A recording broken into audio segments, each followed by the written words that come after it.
My name is Daniel. I was only 16 years old when the ordinary turned into the unthinkable.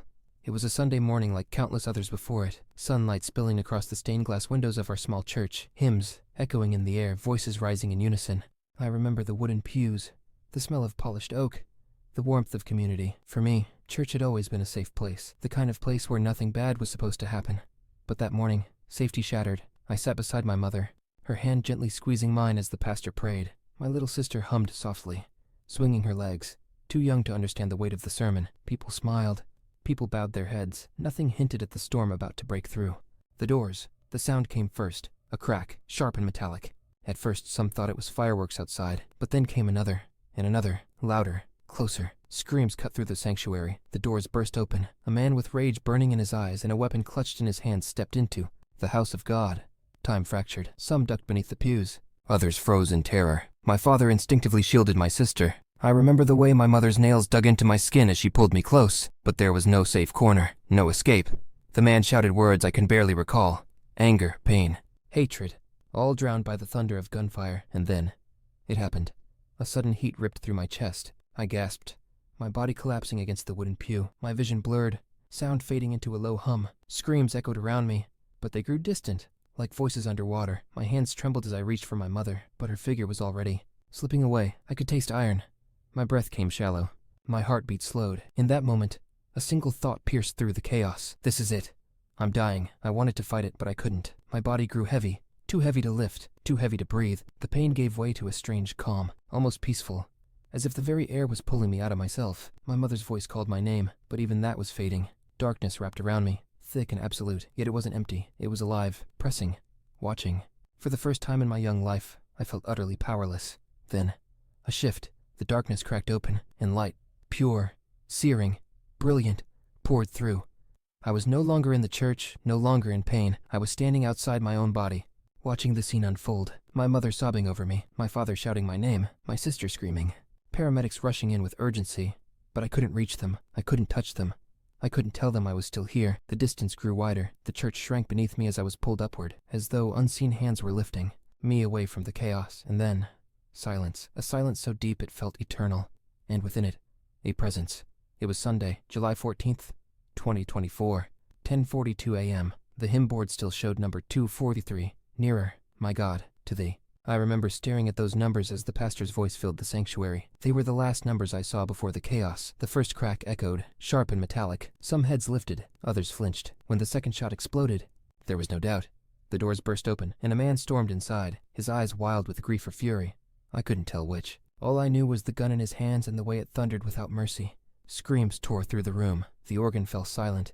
People scrambled under pews, mothers shielding their children, fathers shouting for cover. My little sister cried out, but her voice was lost in the storm.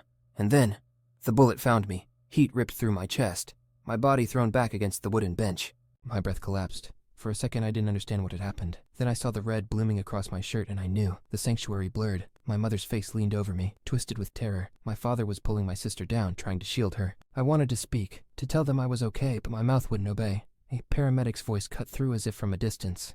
Though they weren't even there yet. 16-year-old male, GSW to chest.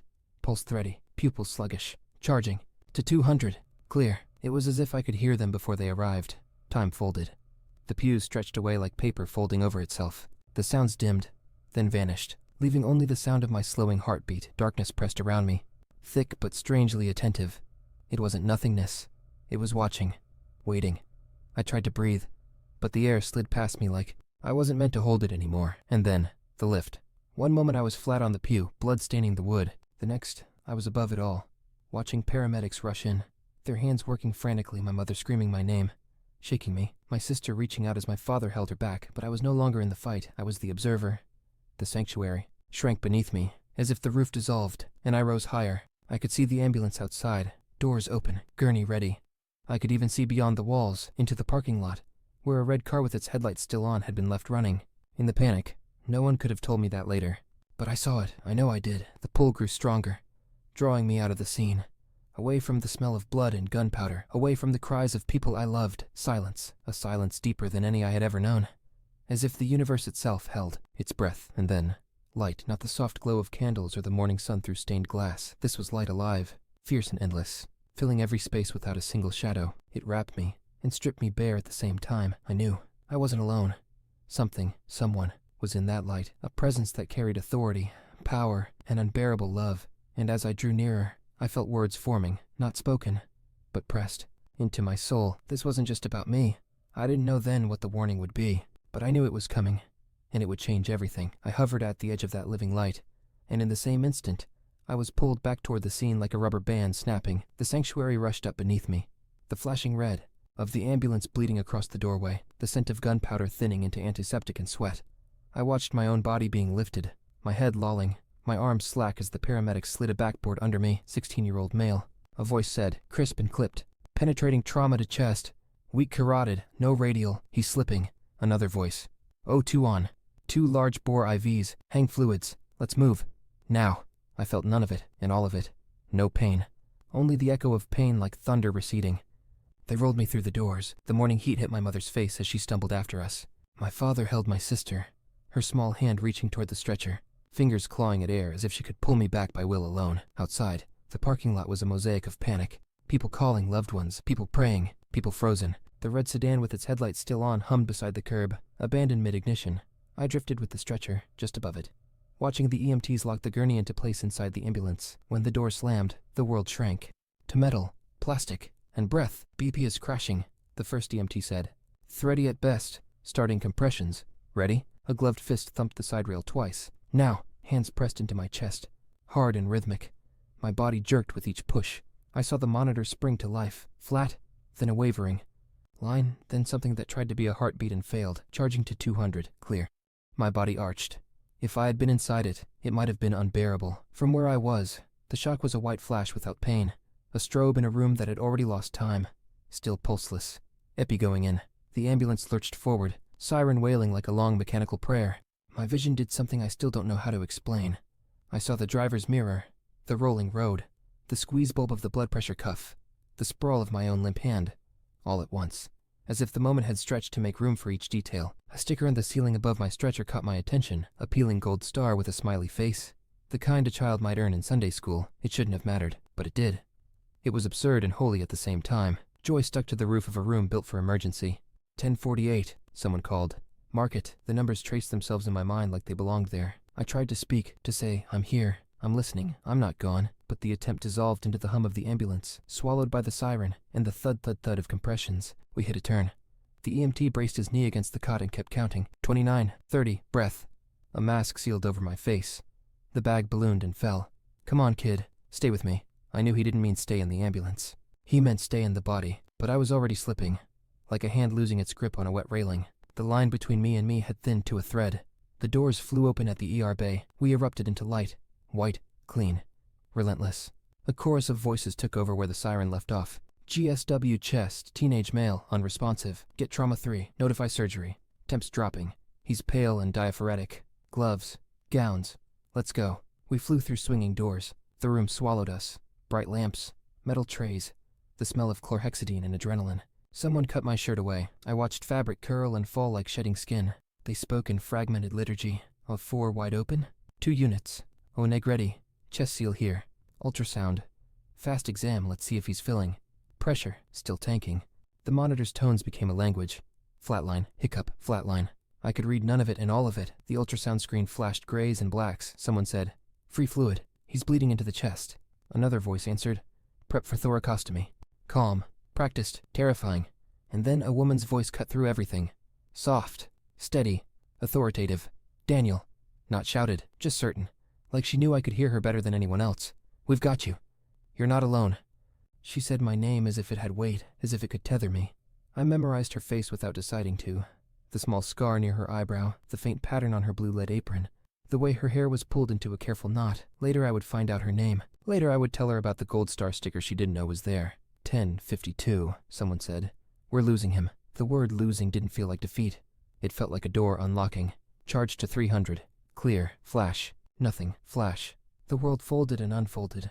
And with each fold, I was further from the weight of the table and closer to the weightless light. A nurse leaned over me and whispered something I couldn't quite hear. I leaned too, without lungs, without ears, and caught the shape of it anyway. Please God, not a kid. Not today. I remembered the hymn board. I remembered the way morning made bars of color on the pews. I remembered my sister's swinging legs, it all braided together, the prayer, the board, the bars, the legs, into a rope I could climb or let go. The rope uncoiled from my hands, the doctor's voice sharpened. No pulse. Starting another round, someone pressed deeper. Sternum to spine. A sound escaped my throat. Air forced by artificial breath. It didn't belong to me anymore. My name was spoken again, but not by anyone in the room. The sound of it had no timbre, no air, no room to belong to. It belonged to the light. Daniel. I turned, if turning is what you call attention moving without a body, and found myself standing not above the stretcher now, but at the threshold of a place that kept expanding each time I noticed it. The ER fell behind me like a page turning. The glare of lamps turned to the glow of something unmade. 10:55. The room called after me. Time of... Silence swallowed the word, not because it wasn't said, but because another voice overrode it. It wasn't loud.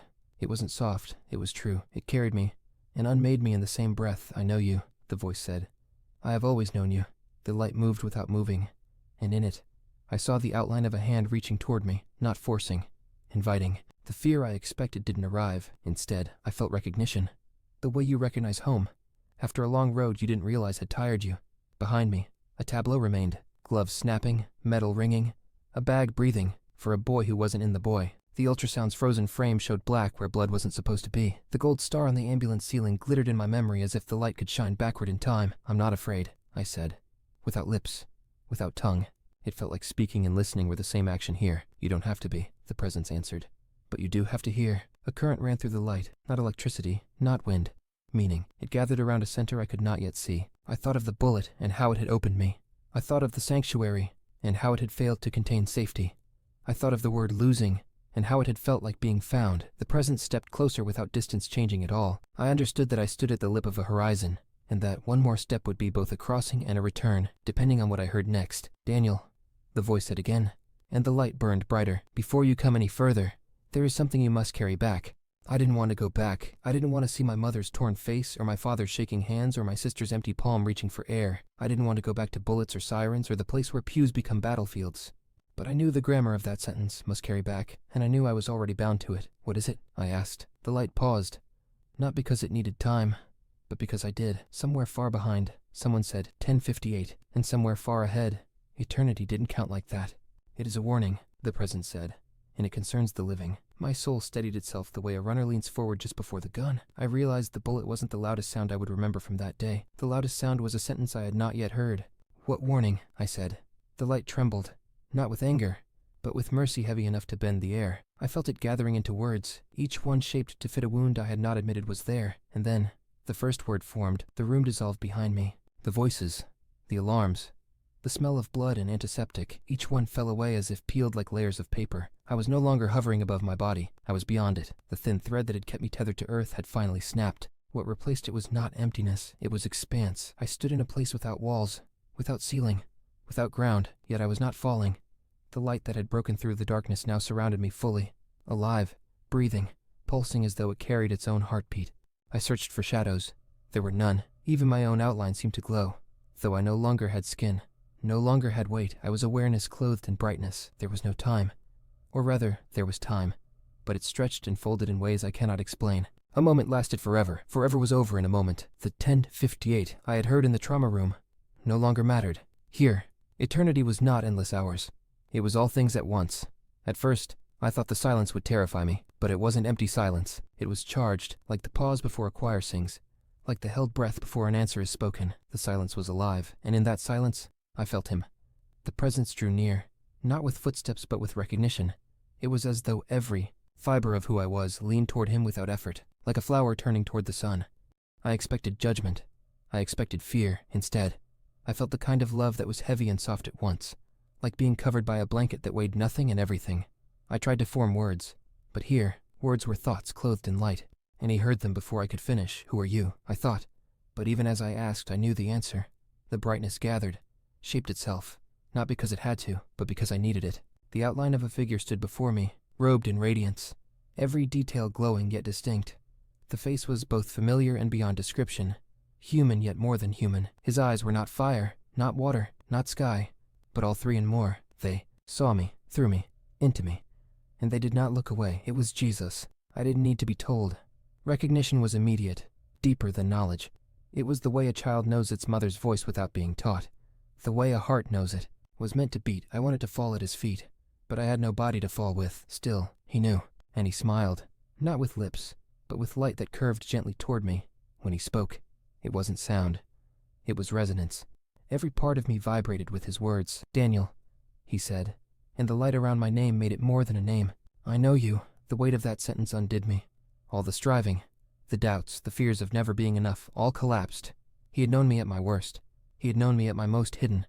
And still, he said it with no hesitation. "I know you." Tears that weren't tears streamed from the part of me that could still weep. I had never felt so exposed. I had never felt so safe. I wanted to stay there forever. I wanted the world behind me to vanish, the pain, the bullets, the sorrow. I wanted only this, him. But even before he said it, I felt it. There was something. Unfinished. "Daniel."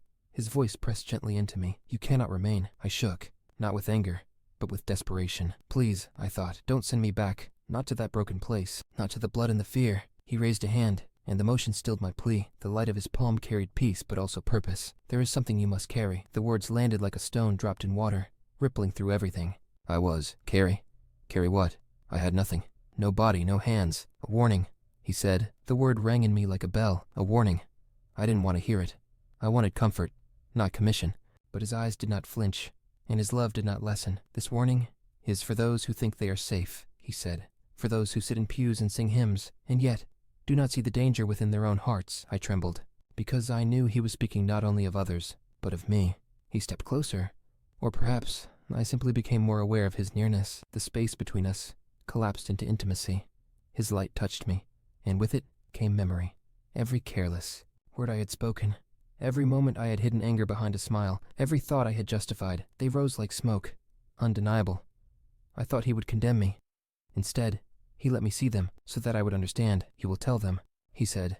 "You will speak of this, because I love them too much to let them stay blind." I wanted to ask what exactly I was to say, what sin, what danger, what blindness, but the words clung to the edges of his presence, not yet released. He would give them, but not yet. Behind me, faint but real, I felt the tug of earth, the sound of monitors, the push of hands on a chest that barely lived. "Why me?" I asked. "Because you were willing," he answered simply. The words pierced me. I had not volunteered, not consciously. Yet he was right in that moment when I let go. When I released the rope, something in me had yielded, and he had heard it. The light brightened, and his voice deepened. Not louder, but heavier, as if the air itself bent around it. "This is not for you alone, Daniel. It is for all who will listen. But first, you must return." I shook again. "I can't. I don't want to. Please, let me stay." He reached toward me. His hand hovered near, and in it burned both mercy and command. "You must return." I braced for rejection, but his gaze did not hold rejection. It held mission. "I will give you the words," he said, "and they will not be yours. They will be mine." The silence pressed once more, thick with the weight of what was about to be spoken, and I knew the warning was coming. The silence between us thickened, not with absence, but with weight, as though creation itself leaned in to hear what he would say next. His gaze held me fast, and I knew the words forming would not be soft. "Daniel," he said, and my name thundered in me like a pulse. "What I am about to show you is not for curiosity. It is not for fear. It is for awakening." The light shifted. It did not dim, yet it carved itself into windows of memory. Scenes from my short life rippled around me, each one vivid, each one unavoidable. I saw myself in classrooms, in conversations, in the sanctuary pews where I had sung with half-believing lips. I saw the moments when I smiled outwardly, but seethed inside. Words of gossip, words of bitterness, words I thought were harmless, each one replayed with clarity, and as I watched, I realized every word had weight. None had vanished. They hung in the air like smoke, staining what I thought was clean. "Jesus," voice cut through the memories. "The danger is not always in what is shouted. It is in what is whispered. It is in what is hidden. The silent sins destroy more than open rebellion." I trembled. His words pierced deeper than any bullet. The visions continued. I saw people in church, faces familiar, voices raised in worship, but inside, shadows curled around their hearts, resentment, pride, hidden lust, unforgiveness, smiles on their lips, poison in their souls. "These," he said, "are the sins that make blind men think they see. They walk into my house, and yet they carry graves within them." I wanted to turn away, but his light held me. Not cruelly, lovingly, like a surgeon refusing to look away from a wound that must be healed. He drew closer. His hand lifted, and, with it, the memories condensed into one scene. Me, at 16, speaking harshly to my sister. I had brushed it off, justified it as frustration. But here, in the light, it burned with significance. "Do you see, Daniel?" His question wasn't condemnation. It was invitation. I swallowed, or tried to, though I had no throat. "Yes," Lord, I see. The world teaches them to fear the obvious sins, he said. Murder, theft, violence. But I tell you, many who avoid these will still fall because of what they refuse to name within themselves. The silent sins grow unchecked, and they think I do not see. My soul recoiled, not from him, but from the truth. I thought of the pews filled every Sunday, of prayers spoken with lips untouched by heart. I thought of myself, his eyes softened, though the weight of his words remained. You will warn them. You will tell them that I do not look only at the hands. I look at the heart, and nothing hidden will remain hidden. The light trembled again, and new images appeared, lives crumbling, not because of what was public, but because of what was secret. A man losing his family to an affair birthed in whispers. A woman's soul corroded by bitterness, though her smile never faltered. A church divided not by doctrine, but by quiet envy. These, he said, are the cancers of the soul. They grow where no one looks, and they consume. I cried out, not with words, but with the ache of understanding. Lord, how can they be saved from what they cannot see? His answer was immediate, steady. By my light, by confession, by humility, that dares to expose the hidden places. The words branded me. Confession, humility. Two things I had rarely practiced, though. I called myself faithful. I realized then, the warning was not for strangers. It was for me. You will speak, Jesus said. And you will not soften the words. Tell them that what they whisper in secret will one day be shouted before me. Tell them that what they excuse will not be excused forever. Tell them that I love them too much to let their silence become their chains. His tone deepened, not louder, but heavier, like a judge who also weeps for the condemned. The silent sins will drag many into darkness, while they believe themselves safe. This is the warning you must carry. My spirit staggered beneath the weight. I had expected comfort, maybe even glory. Instead, I received a commission sharper than any sword. Yet even as fear coiled in me, his love steadied me. His light did not turn away. He did not hand me this burden and leave me trembling. He stood with me, his presence more than enough. Lord, I whispered in thought, I am only a boy. Who will listen to me? He lifted his hand again, and for a moment, I saw generations, faces I did not know, voices speaking in languages I did not understand, yet each one stirred by the same light. They will not listen because you are strong, he said. They will listen because the words are mine, and my word does not return empty. The silence that followed was not empty at all. It was full of promise, full of gravity, full of the weight of eternity pressing down into a single teenage soul. Behind me, faint and fading, I still felt the tug of earth. The doctors had not given up. The monitors had not stilled. The rope back to life still dangled within reach, but in front of me, the light expanded, his presence deepening, and I knew he had only given me part of the warning. The rest was yet to come. The light around him deepened, shifting like a sea stirred by invisible winds. His gaze held me, unrelenting yet merciful, and I braced for what would come next. Daniel, he said again, and my name rang like a verdict and a vow. You have seen the shadows of the silent sins, but now I will tell you plainly, the one that destroys more than any other is unforgiveness. The word carved itself into me. Unforgiveness. Memories flooded back, the arguments I refused to let go, the grudge I held against a classmate who mocked me, the sharp words I clung to like weapons. They replayed in his light, each one heavier than the last. I thought they were small, harmless, but here, they burn like chains. This, Jesus said, is the root that poisons the heart. They worship with their lips, but their hearts are chained by bitterness. They pray for mercy, while denying mercy to others. They call me Lord, but closed their fists against their brothers and sisters. The visions expanded. I saw congregations singing, while silent walls of resentment stood between them. I saw families broken not by violence, but by years of words unsaid, apologies withheld.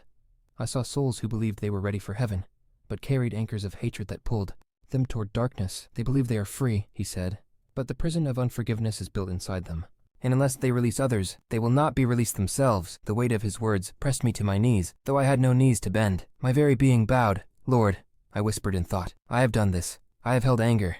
I have refused to forgive. His light did not withdraw. It embraced me. Yes, he said, and you see now why I show you, not to condemn you, but to heal you, to heal them. The love in his voice undid me. I wept, not with tears, but with surrender, and as I did, the chains around those memories broke. I felt release wash through me, cleansing deeper than blood. This is what you must carry back, Jesus said. Tell them that unforgiveness is not a small thing. It is the poison that blinds their eyes to my face. Tell them that bitterness is the silent sin that sends many into darkness while they believe themselves saved. The words burned into me, seared into memory. He stepped closer, and his presence was overwhelming. Fire and mercy, judgment and love bound together. Daniel, you must go back. You must tell them. They will not all listen. Some will mock you. Some will call you a dreamer. But those who have ears will hear, and they will be freed. I shook my head. I cannot. I am just a boy. My words will falter. My courage will fail. His hand lifted, radiant, steady. They will not be your words. They will be mine. My spirit will bear witness, even when your voice trembles.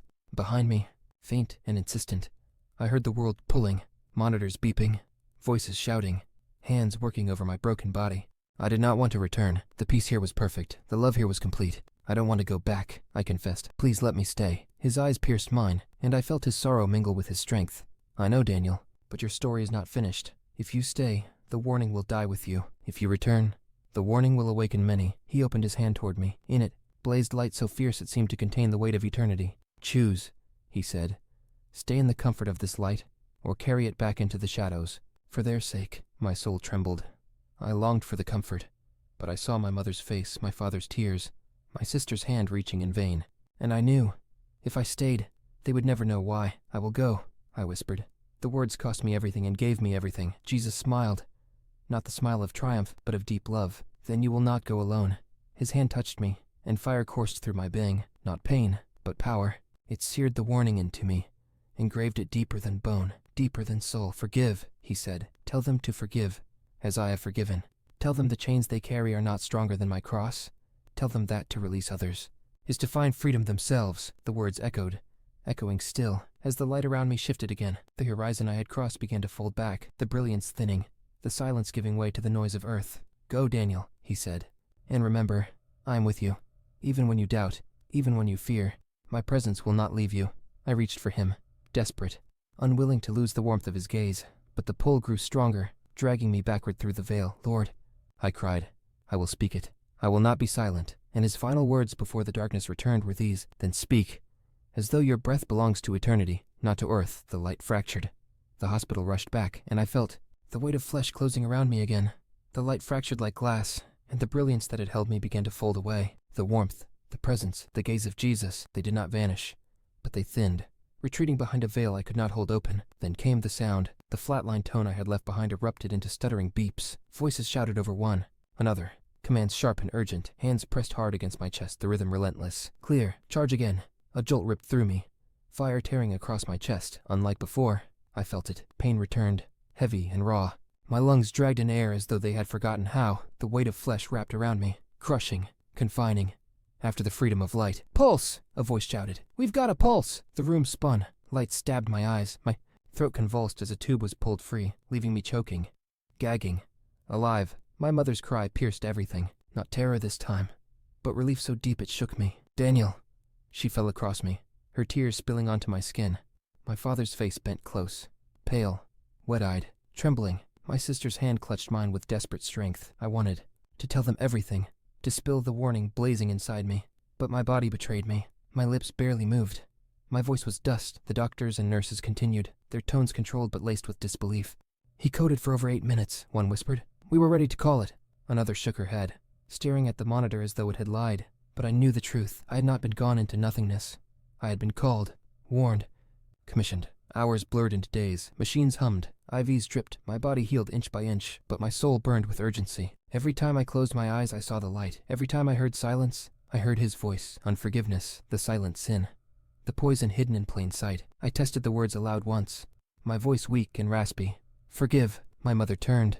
Startled, she thought I was delirious, but I knew I was remembering. When strength returned enough for speech, I told them pieces, about the presence, about the light, about how Jesus had known my name and given me a message. My mother wept. My father bowed his head, unable to speak. My sister listened wide-eyed, her small fingers never letting go of mine. Later, when I was released from the hospital, whispers followed me. Some believed, others doubted. Some said trauma had twisted my mind, but the fire inside me could not be silenced. I spoke in youth groups. I spoke in churches. I told them that I had died, but more importantly, I had been sent back, not with glory, not with a secret, but with a warning. Unforgiveness, I told them, is not a small shadow. It is a chain. It is the silent sin that will drag you where you do not want to go. I saw it, I was shown it, and Jesus himself said it must be broken. Some shifted uncomfortably in the pews. Some wept. Some hardened. But a few, just a few, came forward afterward, tears streaking their faces, whispering names they had not spoken in years, releasing grudges they had carried like stones. And when they did, I saw it. The same light that had covered me covering them. I am 16 still, but I am not the same. I wake each morning, knowing breath is borrowed. I walk each day, remembering that eternity is closer than a heartbeat. I cannot laugh idly at bitterness or shrug at grudges. They are chains, and I have felt their weight, and I have felt them break. So, I tell you, as you hear these words, do not wait. Do not excuse the bitterness in your heart as if it were small. Do not carry the chains of unforgiveness as if they were ornaments. Release them. Forgive, as you have been forgiven. Because the bullet that tore through me was not the end.